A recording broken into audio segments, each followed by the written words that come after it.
Hey everybody, I hope you were having a wonderful Thanksgiving. I'm actually recording this on Thanksgiving Eve in America, so Wednesday night.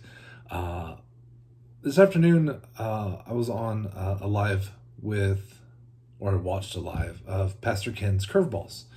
And Ken is like this close to 200 subs. And during the live, I told him I guaranteed that he'd have 200 subs before Christmas. I guaranteed it. And he was like, all right, I mean, sounds good to me, because that's his goal, 200 by Christmas. That's like 3 weeks away or something, 4 weeks away. I was like, yeah.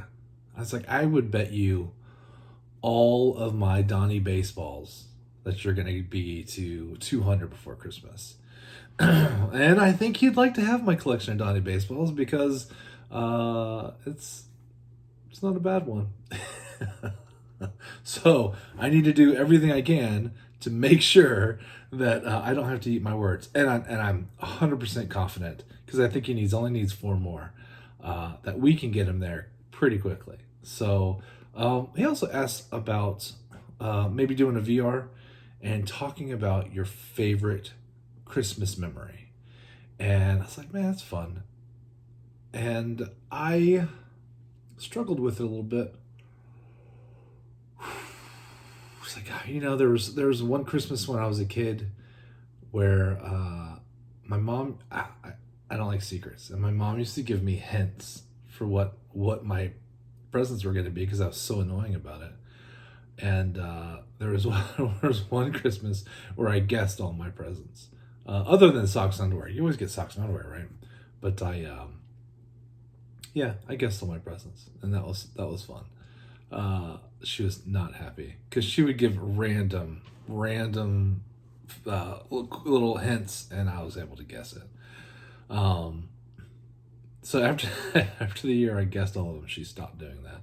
There was one year where I found an awesome Star Trek Enterprise, a huge one, in like it had like 4 different sounds, and it was big, in the trunk. And I was so excited because we were like putting stuff in the trunk, and she's like, "Oh, she was donating that to like the angel tree." I was like, "Oh man," because that would have been so awesome. So she was irritated that I saw that, but she was quick on her feet sometimes. And so this is her, by the way. But those aren't my favorite.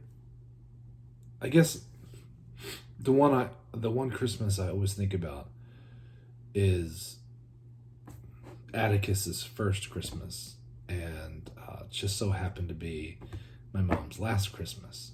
And it was I don't know how much I can talk about it and still hold it all together. But it went a little something like this. Yeah, briefly, because I can't talk about it too much. This happens to be in August, this picture, and it's the last time she held him. And this is on my birthday. We went out to eat as a family at the little a little like semi-formal restaurant. It wasn't formal, it wasn't fast food, it's somewhere in between. But it's a good place. They had like really good chicken and stuff like that. But it's a place where we would go often. And so that's where we are. So it was just my mom, my stepdad, who passed away just over a year ago, Atticus, who is 3 months old in that picture, and then my wife and I. And we just had a nice time. They have a little room in the back of this restaurant. It's huge, so we basically had the whole place to ourselves, and it was nice.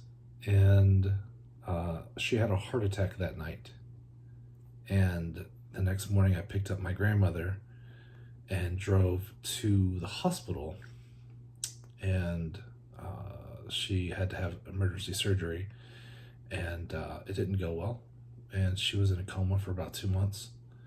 And hard. It's a lot of very, very, very difficult point in my life.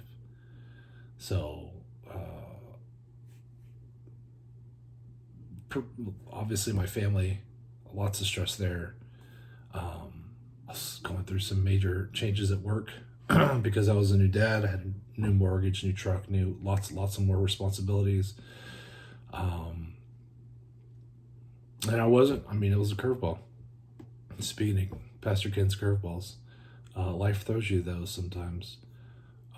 So after 2 months of being in coma, she came out, and it was a miracle. And I was like, there's no doubt that there's a God, because there's no way she should have pulled that out. Okay, sorry, I gotta stop talking about it. Anyway, so that was like October. She had to do in-house rehab for a while. Got to transition home. Was home for Thanksgiving, and Christmas rolls around, and then we have Christmas at my house. And again, it was just that same group I just talked about, and it was nice. And I felt like everything was gonna be fine. And then just a couple weeks later, she passed. But we all,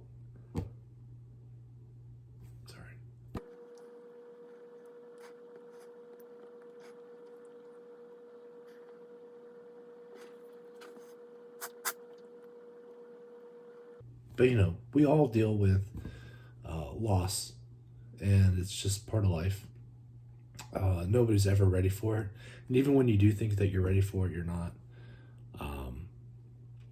My grandmother passed away a few years ago, and after my mom passed away, we really took over the responsibility of taking care of her. This is the reason why I bought this house, was to move her in with us.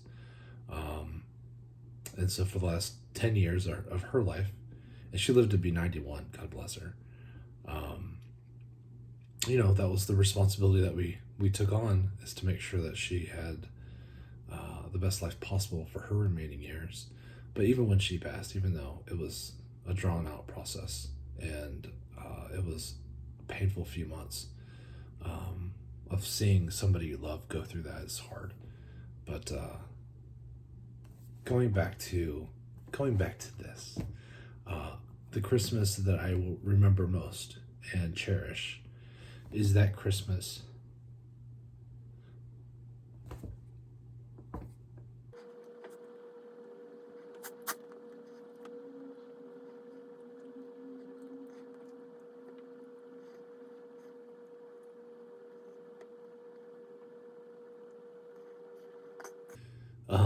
because it was a miracle. It was a miracle that we got to have it.